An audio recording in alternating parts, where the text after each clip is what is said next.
Ready? Start.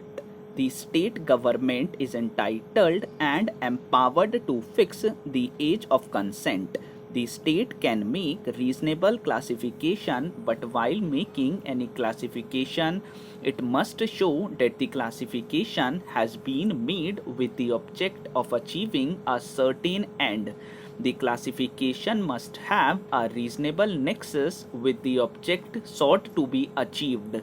In this case, the justification given by the state is only that it does not want to punish those who consummate their marriage.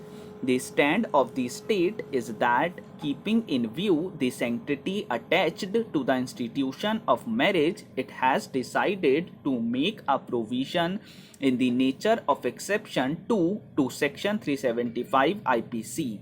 This begs the question as to why in this exception the age has been fixed as 15 years and not 18 years.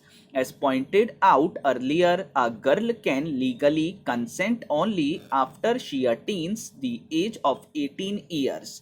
She can legally enter into marriage only after attaining the age of 18 years. When a girl gets married below the age of 18 years, the persons who contract such a marriage or abet in contracting such a child marriage commit a criminal offense and are liable for punishment under the Act. In view of this position, there is no rationale for fixing the age at 15 years.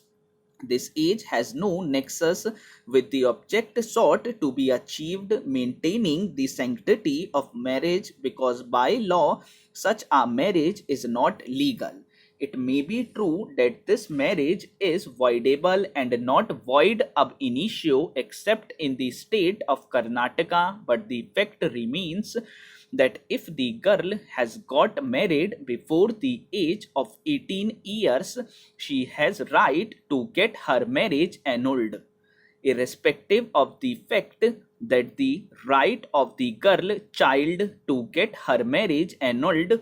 It is indisputable that a criminal offense has been committed, and other than the girl child, all other persons, including her husband and those persons who were involved in getting her married, are guilty of having committed a criminal act.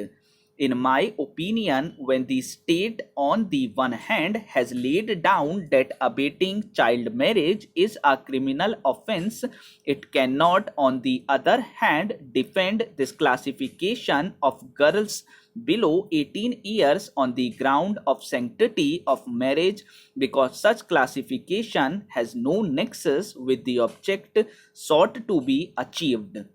Therefore, also exception 2, so far as it relates to girls below 18 years, is discriminatory and violative of Article 14 of the Constitution of India. There are many other offences where the husband is either specifically liable or may be one of the accused. The husband is not given the immunity in any other penal provision except in exception 2 to section 375 IPC. It does not stand to reason that only for the offense of rape the husband should be granted such an immunity, especially where the victim wife is aged below 18 years.